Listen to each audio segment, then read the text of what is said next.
6월 24일 목요일 성 요한 세례자 탄생 대축일 남미사. 오늘 전례. 오늘은 성 요한 세례자 탄생 대축일입니다.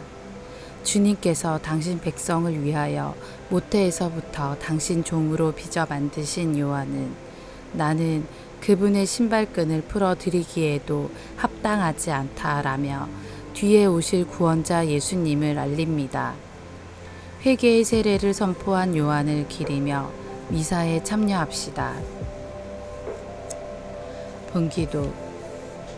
하느님, 복된 세례자 요한을 보내시어 하느님 백성이 주님이신 그리스도를 맞이하도록 준비하게 하셨으니 저희에게 영신의 기쁨을 주시고 모든 신자의 마음을 구원과 평화의 길로 이끌어 주소서. 성부와 성령과 말씀의 초대. 이사야는 주님께서 그를 모태에서 부르시고 어머니 뱃속에서부터 그의 이름을 지어주셨다고 한다. 바오로 사도는 예수님께서 오시기 전에 요한이 이스라엘 온 백성에게 회개의 세례를 미리 선포하였다고 한다.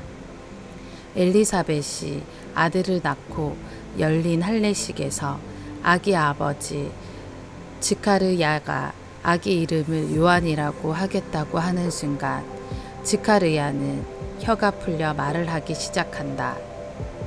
제1독서. 나는 너를 민족들의 빛으로 세운다. 이사야서의 말씀입니다. 섬들아, 내 말을 들어라. 먼 곳에 사는 민족들아, 귀를 기울여라. 주님께서 나를 모태에서부터 부르시고 어머니 뱃속에서부터 내 이름을 지어주셨다. 그분께서 내 입을 날카로운 칼처럼 만드시고 당신의 손 그늘에 나를 숨겨주셨다. 나를 날카로운 화살처럼 만드시어 당신의 화살통 속에 감추셨다. 그분께서 나에게 말씀하셨다. 너는 나의 종이다. 이스라엘아, 너에게서 내 영광이 드러나리라. 그러나 나는 말하였다.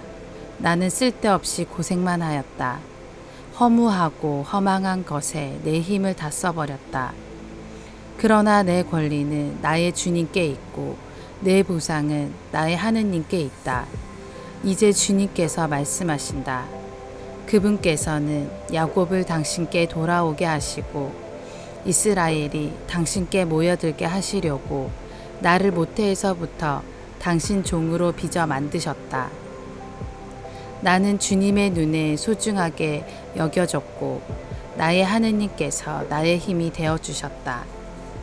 그분께서 말씀하신다. 내가 나의 종이 되어 야곱의 지파들을 다시 일으키고 이스라엘의 생존자들을 돌아오게 하는 것만으로는 충분하지 않다. 나의 구원이 땅끝까지 다다르도록 나는 너를 민족들의 빛으로 세운다. 주님의 말씀입니다. 하느님 감사합니다. 제2독서.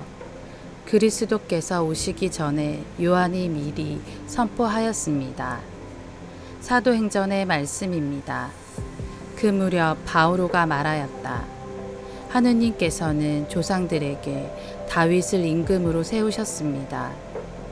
그에 대해서는 내가 이사이의 아들 다윗을 찾아냈으니 그는 내 마음에 드는 사람으로 나의 뜻을 모두 실천할 것이다 하고 증언해 주셨습니다.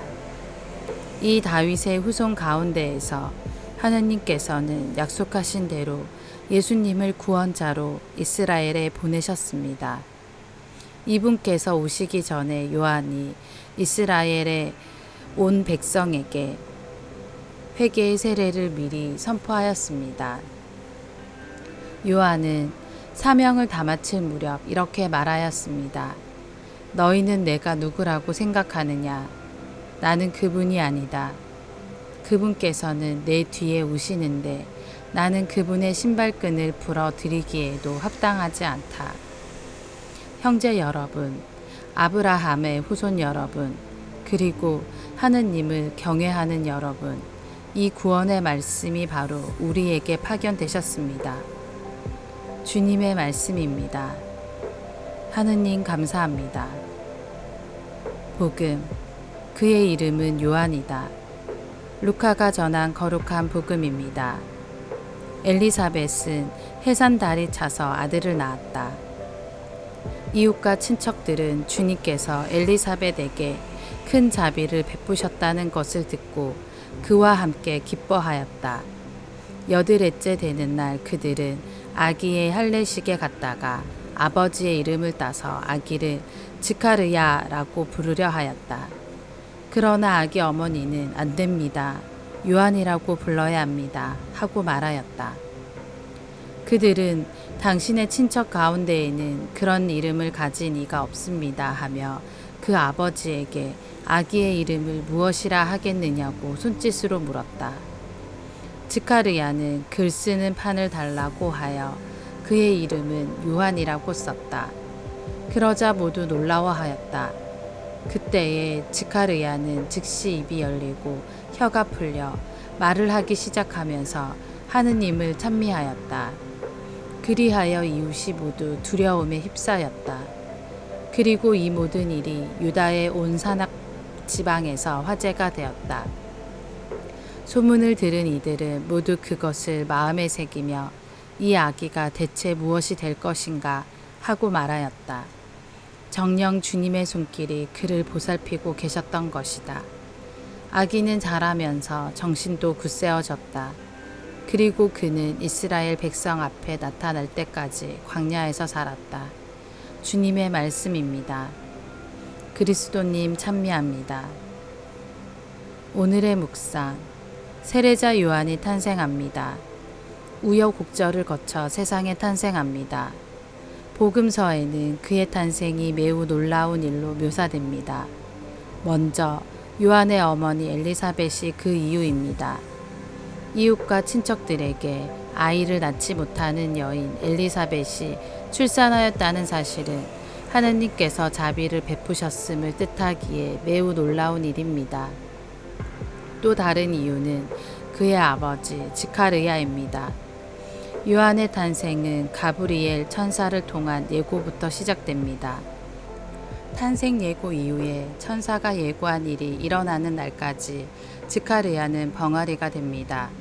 요한이 태어나고 그의 이름은 요한이라고 기록되고서야 그의 입이 열리고 혀가 풀리면서 말을 하기 시작합니다. 사람들은 모두 두려워하면서 이 이야기를 화제로 삼습니다.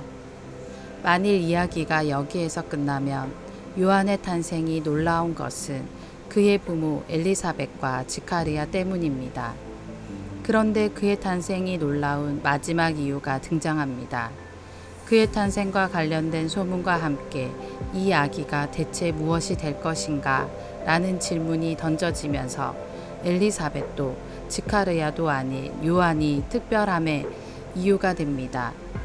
복음사가는 그의 탄생이 특별한 이유가 바로 요한 자신임을 알려줍니다. 이렇게 하느님의 자비와 기적을 통해서 세상에 태어난 특별한 인물, 세례자 요한입니다. 그런데 그는 더 큰 특별함과 놀라움을 위하여 자신을 낮추는 모습을 보여줍니다. 나보다 더 큰 능력을 지니신 분, 내 뒤에 오신다. 나는 몸을 굽혀 그분의 신발끈을 풀어드릴 자격조차 없다.